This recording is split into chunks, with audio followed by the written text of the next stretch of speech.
Well, greetings and good morning. You got to check out Jason Leong's videos on YouTube. And I had never heard of him until recently, and he's hysterically funny and clever. And he's from Malaysia and has transitioned from being a doctor to becoming a successful comedian. The one video that really sticks out is the one titled, My Wife Says I Have a Small Penis. It's quite funny. It's not a dirty joke since math is involved, and he was a doctor. And also the video name Wife, Mother-in-law, and Maid Triangle of Drama is also very comical because the mother-in-law wants them to clean the house to impress the maid. Yes, impress the maid. And again, it's Jason Leong, and that's spelled Leong. Enjoy.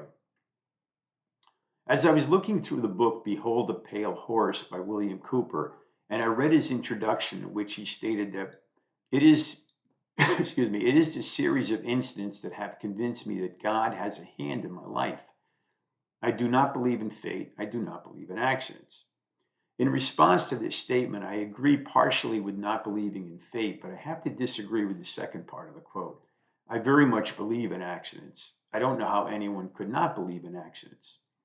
So, what he proposed is that wars, murders, abuses, real accidents like automobile and plane crashes are not likely to be accidents.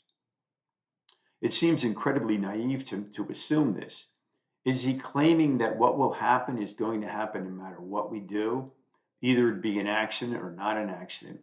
Everything then is predisposed, part of the plan. Now, there are everyday accidents that we see and hear about in the daily news from the media. And yes, some murders are planned and there are conflicts all over the world. But if they plan to destroy certain people or places, that can be labeled not an accident. But if they kill innocent people, that is an accident, and people die every day from accidents that had no particular plan or intent. And to claim that God plays a hand in one's life, it's okay. I don't have a problem with that. But from what I've witnessed historically seems to fit the mold that God is an underachiever and that God's work must truly be our own. And if the label says 2% milk, what's the other 98%? That's not much milk. So I'm very interested in what the hell makes up the 98%. My dear wife can be on multiple lines at the same time while she is working between the phones, the laptop, the suppliers, the airlines, the hotels, etc. She's very busy. I don't know how she does it because for myself, I have my limits with multitasking as I'm more at home with one call or discussion at a time, as I prefer, as I prefer to be laser focused on one subject. So my wife, knowing me much too well, asked, "What exactly are you laser focused on?" And I replied by saying, "I don't really know."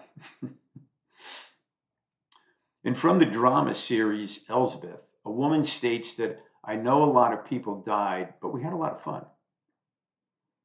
I hear people saying that they love finger food, and I don't quite understand it. Who could eat fingers? I mean, that's gross. And what do you put on fingers? Ketchup, mustard, salt, and pepper? And remember to cut the nails. When I hear the line, once you decide to do something, there's no looking back, that's not the way I roll. If I was thinking of scaling a mountain or going bungee jumping and it didn't look safe to me and could kill me, I'm backing my freaking ass down. Mountains look majestic and I respect them, but I don't feel the need to scale it. Too many things can go wrong, and you could call me a coward. Doesn't bother me in the least. I'm not a daredevil. When I was very young, I used to always see keep off the grass signs, and some of the more elderly folks back then would occasionally get really pissed off if you stepped on their lawn. And it's nice to see that things have changed dramatically over the years. Since now, the only occasion you would see a keep off the grass sign is when they completed the groundworks for a new development. And at that point, no one cares anymore. After all, it's just freaking grass. My wife was telling us that spirituality and prayer doesn't hurt anyone and that you can feel inspired by talking to a higher authority, to which I thought to myself, I'll pray to them if and only if I can see or meet them. Other than that, you're just praying to a ghost. Yet, in contradiction of my take on this, you never know. Maybe there is something or something that is out there and is listening to us. Who knows? Or as they say, I contain multitudes. And I enjoy the simple things in life, such as a coworker who introduced me to a friend. And as he gave him my name, he said that I was a decent dirtbag. Yes, a decent dirtbag.